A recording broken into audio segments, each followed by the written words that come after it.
Good day, and thanks for attending today's webinar presentation, The State of the Housing Recovery. This is Chris Toth, HomeSphere's Vice President of Sales. We've been working with Morgan Stanley since late last year on builder research and surveys, and we're excited to have them share their insights on the overall state of the housing recovery with us today. Our speaker is James Egan. James is on Morgan Stanley's Securitized Product Strategy team. He joined their organization back in 2008 and serves as a vice president.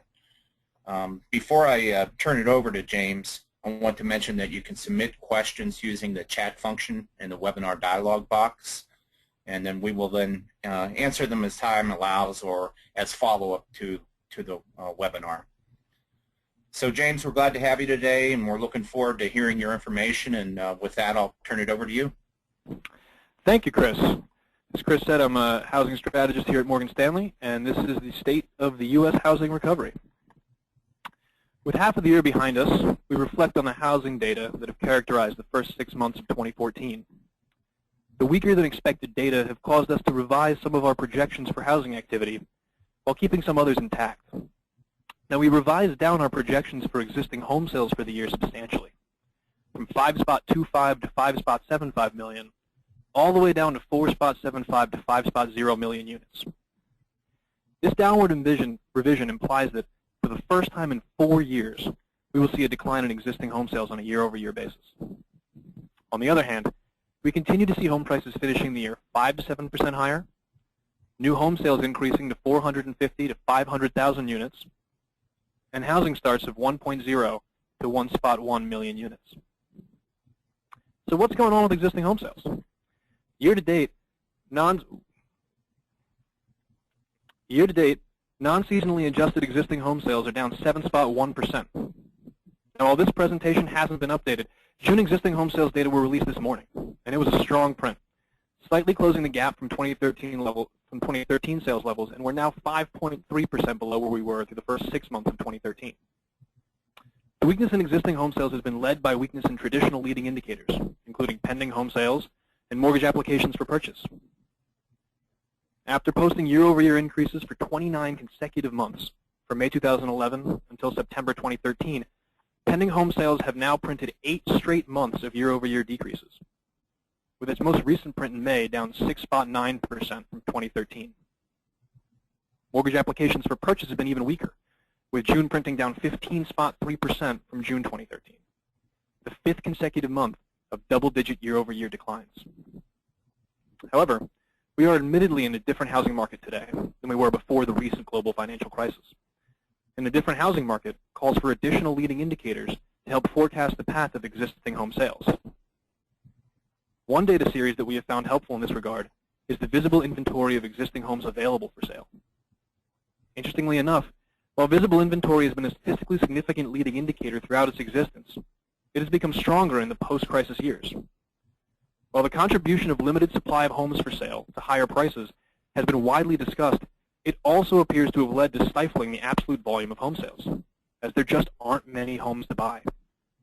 While these inventory levels have been increasing slightly from 2013, they do remain very tight when compared to historical levels.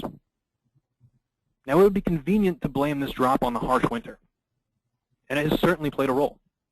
In fact, this winter had a statistically significant impact on existing home sales for the first time since 2001, which also happens to be the only other year in our analysis with a statistically significant relationship between severe winter weather and declines in sales. However, the explanatory power of the weather was not all that strong, despite being statistically significant. Furthermore, if we look at the chart on the upper right-hand portion of this slide, we can see that the West has been the weakest region in the country. Since the weather out West wasn't nearly as severe, this leads us to believe that something else is going on. Now, that something else is distressed transaction volumes. The share of distressed transactions nationally has fallen from a peak of above 50% to a current level of just 19.7%. Out West, the drop has been even more severe, as you can see in the bottom left-hand corner of this slide, falling from over 71% to below 16% today. On an absolute basis, distressed transactions in the first quarter of 2014 dropped to their lowest level since Q1 2009. This drop in distressed transaction volumes has been precipitated precipitated by a sharp decline in the shadow inventory. With the shadow inventory down over 60% from peak, there just aren't enough distressed properties to support the recent level of distressed transactions. Not surprisingly, given the sharp drop-off in the share of distressed transactions out west, absolute shadow inventory levels have also seen the most significant falls in this region, down 78% compared to near 60% in the Midwest and South, and only 35% in the Northeast. This regional disparity can be explained by a difference in the foreclosure practices of different states. In states where the foreclosure process needs to go through the judicial system, it can take up to 2 years longer than in states where the courts can be circumvented, termed non-judicial states. These non-judicial states can subsequently work through their delinquent inventory more quickly.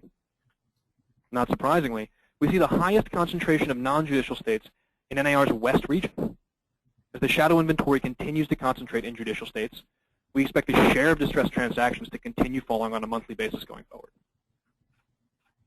With this being the case, the baton needs to be passed from the cash sales, characteristic of the distressed market, to the mortgage-dependent buyers of the non-distressed market. And that's easier said than done. On the surface, this seems like an achievable transition, with housing remaining affordable on the national level despite increases in both home prices and mortgage rates, as you can see in the upper left-hand corner of this slide. However, we believe that it will be challenging for existing homeowners to participate for 3 reasons. First, despite their recent decline, mortgage rates remain higher than their lows in mid-2013, leaving many borrowers who were able to refinance at those rates disincentivized to leave their current situation. Second, despite the appreciation we have seen in home prices since the trough, different data providers estimate that 12 to 19% of homeowners remain underwater, meaning that they would have to pay up to get out of their current mortgage and then come up with the money for a down payment they wanted to purchase a home, leaving them severely financially disincentivized to move. Finally, a staggering number of prospective buyers have gone through foreclosure in the past 5 years.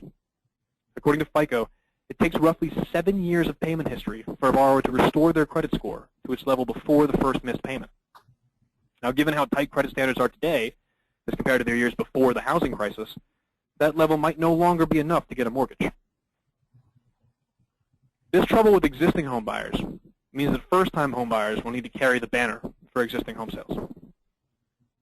While housing is affordable on the national level, not all borrowers are created equal.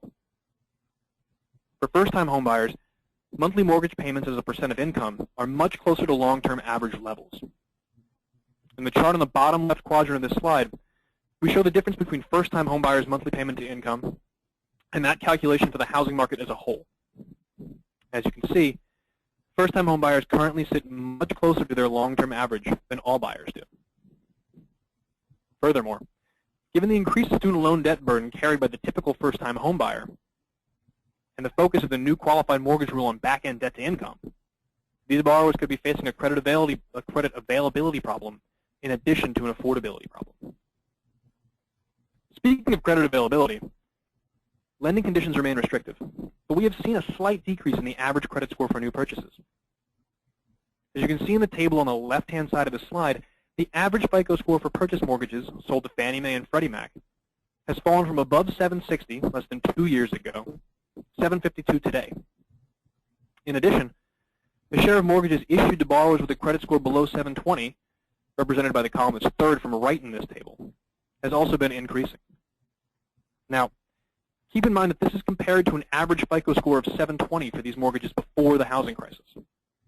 That being said, it still does seem to suggest a modicum of credit easing from its incredibly tight levels. Now, there is a counter-argument to this credit box expansion hypothesis that suggests that banks are not easing lending standards, but instead changing the mix of loans they sell to the GSEs and keeping the higher end of the credit quality spectrum on their balance sheet. The potential for this occurrence notwithstanding, the data on this slide seems to suggest that credit is expanding, at least on the margin.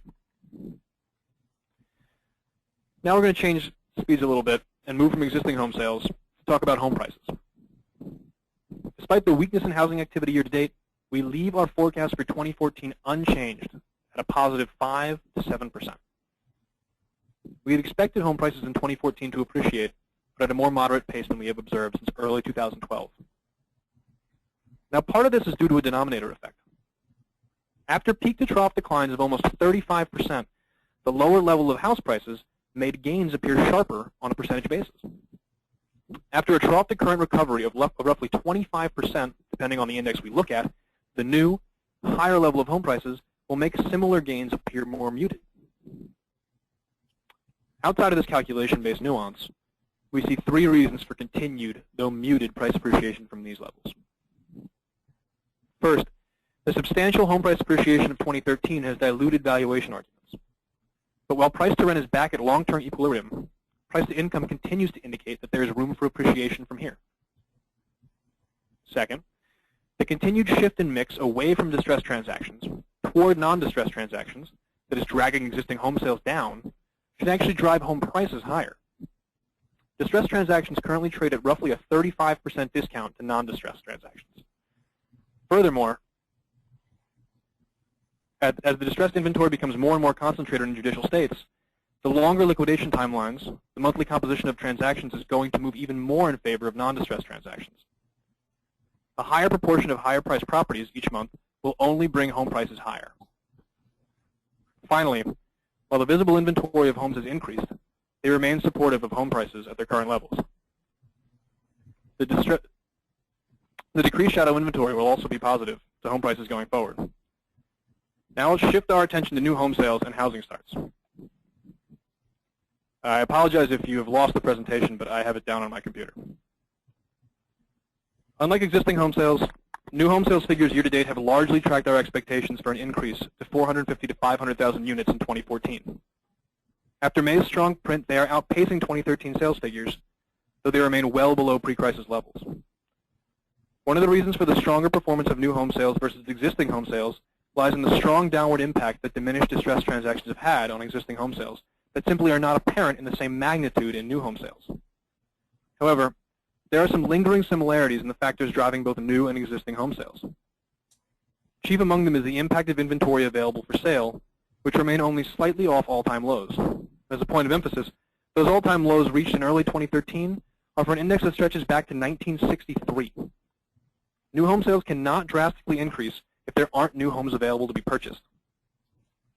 These inventory levels make sense in light of the abundance of distressed homes that are available for sale as a result of the housing crisis, which we approximate here using shadow inventory. Now, if the presentation was working, or if you still have it, you can see in the upper right-hand quadrant of slide 7, the shadow inventory began to grow, new homes available for sale fell sharply. The discounted price level of these distressed properties, something you can see, or you would have been able to see in the exhibit on the bottom left-hand of the slide, and we will make this presentation available to people who can ask for it after the webinar is done, meant that borrowers could buy more home for less money, dissuading people from paying a premium for new homes. This phenomenon decreased the incentive to build new homes, particularly in the lower price tier, where the competition from distressed homes is the strongest. In fact, new home sales have instead focused on pricier properties, an occurrence captured in the price activity of new home sales versus distressed transactions. The focus on homes in higher price tiers exacerbated the drop in the inventory of new homes available for sale, as these homes constitute a much smaller proportion of transactions. Even with the recent increase, homes priced over $500,000 only constituted 12.8% of transactions in May. Now, as the shadow inventory has dissipated, the need for new homes available for sale has increased. Subsequently, we have seen upticks in construction spending, building permits, and housing starts. Now, again, another chart in the upper left-hand corner of slide 8. Despite disappointing prints in June, on a year-over-year basis, non-seasonally adjusted housing starts and building permits are up 6% and 9% respectively. However, there is a notable change in the composition of housing starts. Single-family starts have typically made up 80% of monthly housing starts. But since the beginning of 2013, they've only made up roughly 65% of those monthly starts numbers. As multifamily starts, here we're referring to buildings with 5 or more units, are rebounding much more quickly than their single-family peers. In fact, non-seasonally adjusted multifamily starts are at the highest levels through 6 months in almost 30 years. Multifamily starts have historically been more volatile than their single-family peers. In fact, and the fact that they now constitute a larger percentage of the monthly number leaves this series vulnerable to sharp swings, like the recent downward move we've already noted in June. That said, this compositional change rings a bell with our long-standing thesis about homeownership. As you can see in the chart on the bottom right, homeownership rates have fallen from a peak of 69.2% in late 2004 to 64.8% in the first quarter of 2014, a level last seen in the second quarter of 1995. We expect the steady decline in homeownership to continue, and conversely, we expect rising rentership to be a secular phenomenon, particularly if residential mortgage credit remains tight. So in conclusion, the U.S. housing recovery remains on a bumpy path. The headwinds of affordability and availability of credit remain. We continue to think the evolution of the interplay between these two factors will determine the pace of housing recovery going forward. However, if employment and wage growth continue to take hold, we expect these challenges to ease to some extent. And with that, I'll hand it back over to Chris. Great. Thanks, James, for the valuable information. It's good to hear that we're doing a business in an improving market, and it's good to know what the remaining challenges are. So just had one question. If you were going to give a final projection on single-family and multifamily starts at year-end 2014, what are you guys looking at? Well, we don't have an exact projection for single-family versus multifamily out of the 1.0 to 1.1 million. When that projection was made, we weren't looking at the dichotomy between the two. Given the concentration they both make up, right now I'd assume that single-family would be in the 650,000 range, while multifamily would be in the 350 to 450,000. Great. So a pretty nice finish to the year, so that's good to hear. Yeah. So I want to remind all the builders that are on the line to look for our monthly surveys with Morgan Stanley and encourage you to participate. This is really the premise of the information we can share industry related to you like we did today. So once again, we want to thank James for his insight, and we want to thank everyone on the line for participating. Please let us know if you'd like a copy of the presentation. We'd be glad to share. And